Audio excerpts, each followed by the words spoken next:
In the Western world, acne is estimated to affect 75 to 95% of the adolescent population. 40 to 54% of individuals older than 25 years, and 12% of women and 3% of men in middle age. So, what's going on?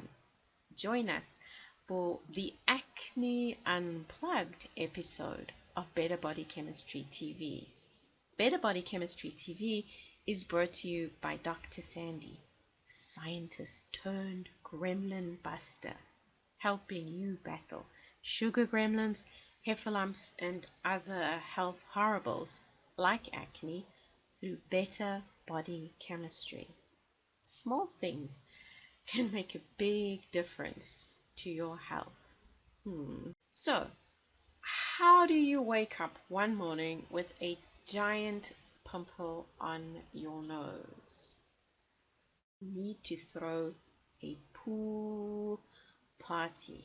No. Not that kind of a pool. The kind of pool that you find on your skin. This is what the pores look like normally. Not too appealing. But under the right circumstances, the pool fills up and becomes a happening place. The story begins when insulin arrives. Now you might be wondering, what is insulin doing in skin pores? To be honest, insulin is not all that sure either. Blood insulin levels begin to rise when you develop insulin resistance, and it's this that allows insulin to pop into the pores of your skin. Now, insulin's main job is actually to store nutrients. Insulin is the hormone that makes you fat. A little confused, the insulin summons one of its sidekicks, insulin-like growth factor, IGF-1.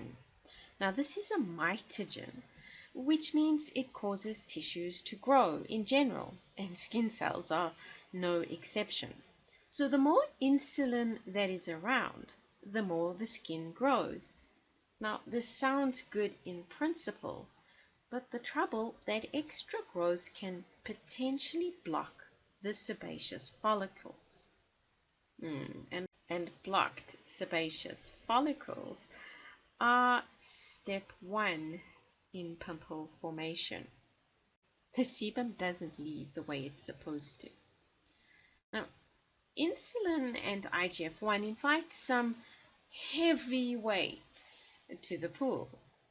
Insulin does this by encouraging the ovary in women and the testes in men to make more male hormone. So there's a lot more around.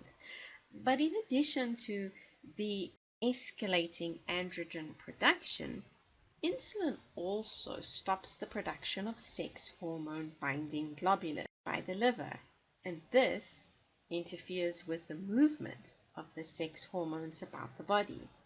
The combined result is the skin pore is awash with androgens. So step 2 in pimple formation has kicked in. Extra male hormones mean more skin oil or sebum. Doesn't take too long to fill up the pool. Now, all it takes is a bacteria trying to cool off.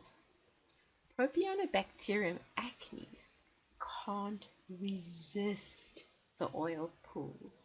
It pops in for a quick dip, and soon there is a pool party going on with hundreds of bacteria splashing about. Party, party. The neighbors complain and call the police to shut down the party, but the bacteria don't go quietly. So the immune system needs to use force. In the process, things turn red hot and ugly. The end result, a huge bright red carbuncle, which is not only horrific to look at, so too. The pool party is eventually shut down. The force of the intervention, though, leaves lots of little bodies in its wake. And so the pimple changes from a red-hot fiery mountain to yellow wasteland filled with pus. So if you don't want to look like a spotty ogre, you need to prevent the pool party from happening. So how would you stop a pool party?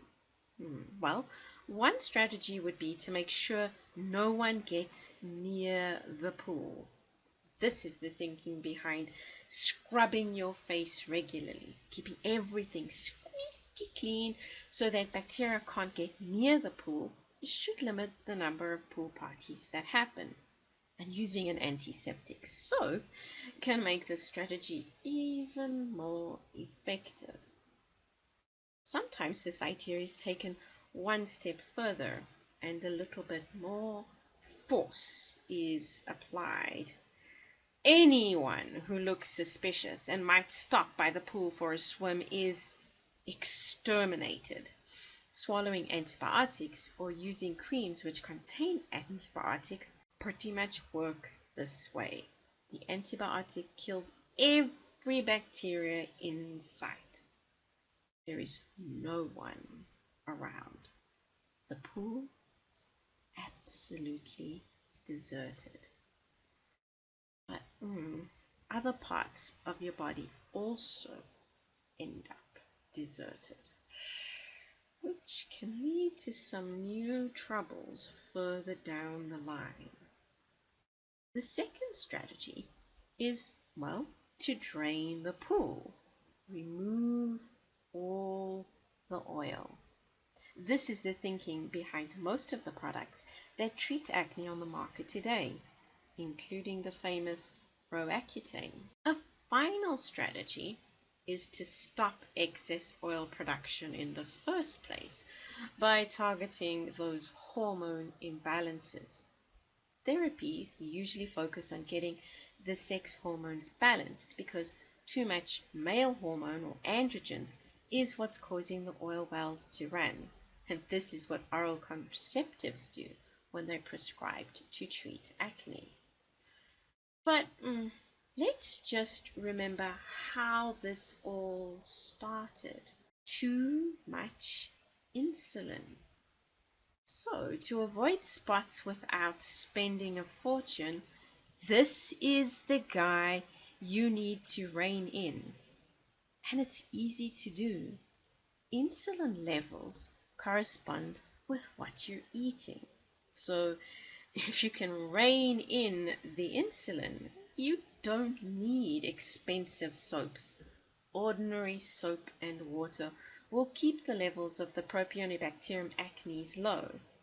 And the few that do manage to stop by won't want to stay because the pools will be empty. Beating pimples begins with better body chemistry. Want to learn more strategies that will help you create better body chemistry? Pop over to our website www.betterbodychemistry.com to browse our library and be sure to enroll in our free e-course 31 Days to Better Body Chemistry. The advice on our website is simple to follow and based on real science, not hype. Got friends and family battling spots? Spread the word by sharing this video and subscribe to our channel to catch future episodes of Better Body Chemistry TV. Thanks so much for watching, and I'll see you next time. Remember, Small things can make a big difference to your health.